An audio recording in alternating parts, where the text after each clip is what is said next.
Hello friends, మన Tollywood spy thriller అంటే గుర్తొచ్చే పేరు గూఢాచారి. అప్పట్లో ఒక చిన్న సినిమాగా వచ్చి సంచలనం సృష్టించిన ఈ సినిమాకి ఇప్పుడు సీక్వెల్ G2 రెడీ అవుతోంది.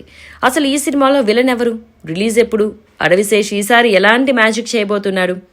ముందుగా అందరూ ఎదురు చూస్తున్న update release date. Makers recent గానే అనౌన్స్ చేశారు. May 1, 2026న ఈ సినిమా థియేటర్లోకి రాబోతోంది. అంటే సమ్మర్ బాక్స్ ఆఫీస్ ని షేక్ చేయడానికి ఏజెంట్ 116 రెడీ అయిపోయాడన్నమాట.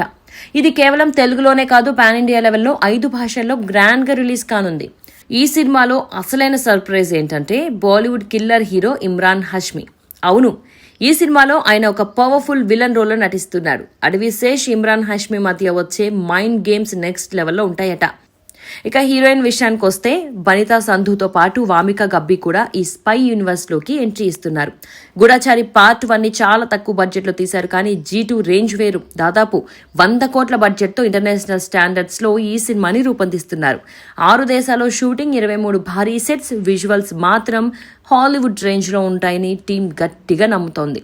వినయ్ కుమార్ సిరిగినీడి ఈ చిత్రంతో దర్శకుడిగా పరిచయం అవుతున్నారు. ఈ వీడియో నచ్చితే లైక్ చేయండి. మరిన్ని మూవీ అప్డేట్స్ కోసం మన ఛానల్ని సబ్స్క్రైబ్ చేసుకోండి.